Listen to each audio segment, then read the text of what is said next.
Hey, I wanted to talk about something that's been going on recently in movies. This is kind of a social commentary, I guess, video.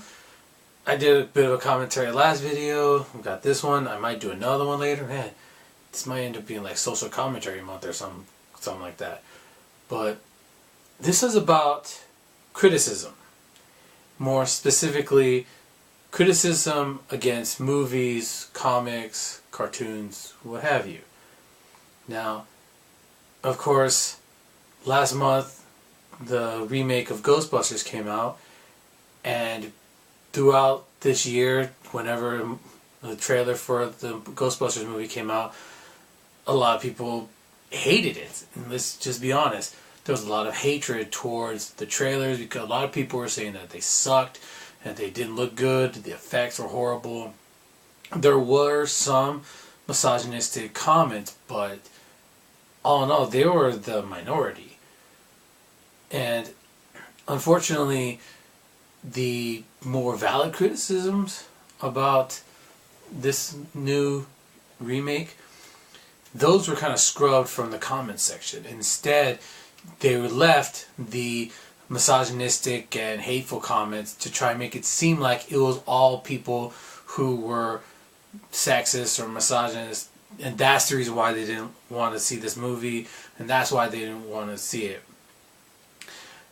And I think that really backfired on them, especially when they went after Cinemassacre, James Rolfe, when he made a video saying a very poignant, very concise, very calm reason video of why he's not going to watch the new Ghostbusters movie, and then he was attacked as well.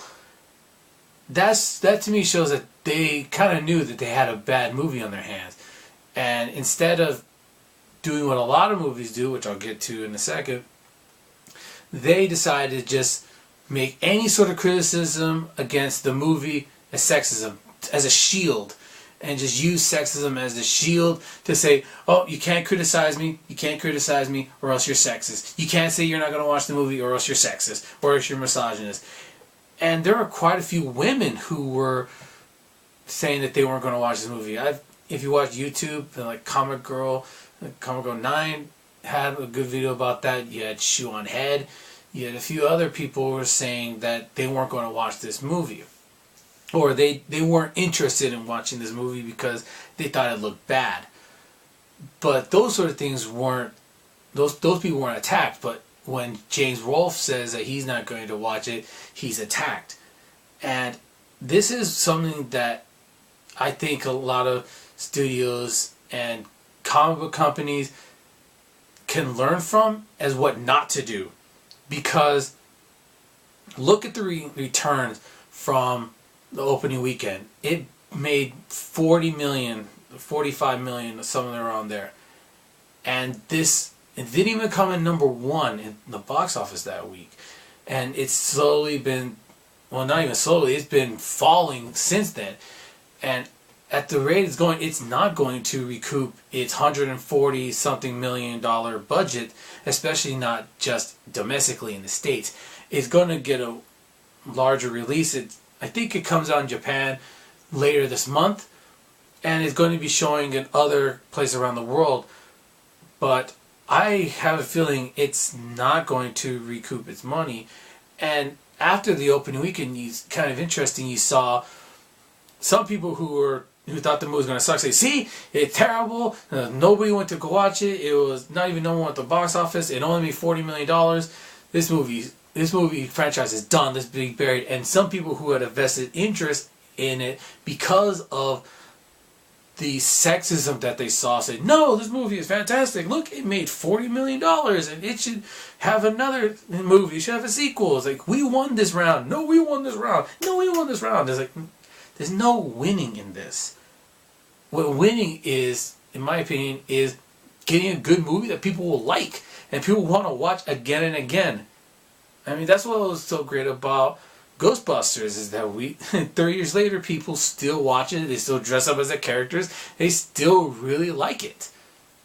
The same can be said about Back to the Future. But I could talk about Back to the Future another day.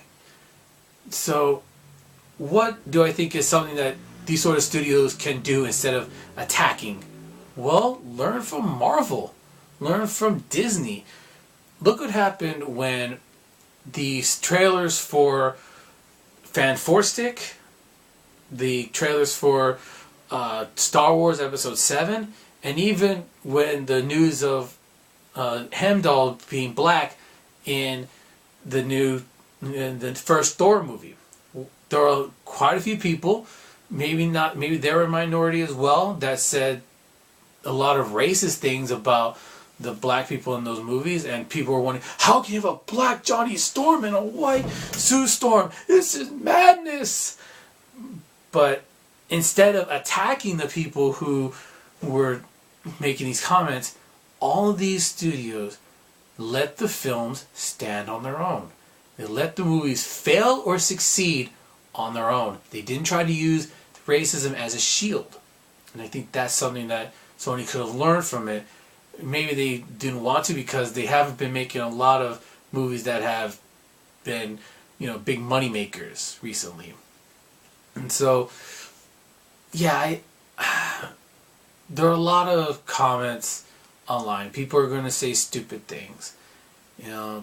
Whether it's racist, sexist, anti-Semitic, whatever.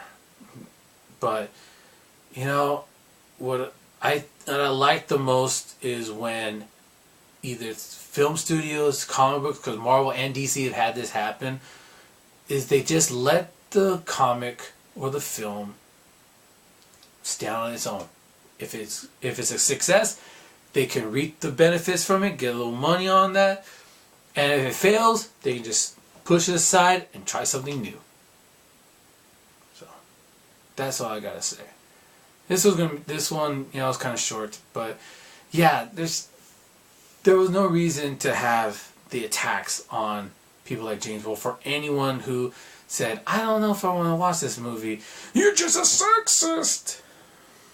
Yeah, it's pretty dumb. But have you seen the new Ghostbusters movie? Are you going to watch the new Ghostbusters movie? And what's this film that had some just ridiculously racist or sexist or whatever sort of homophobic or whatever, what sort of movie or film, TV show, or comic, or even book that had this sort of thing happen that you thought, oh, this is ridiculous?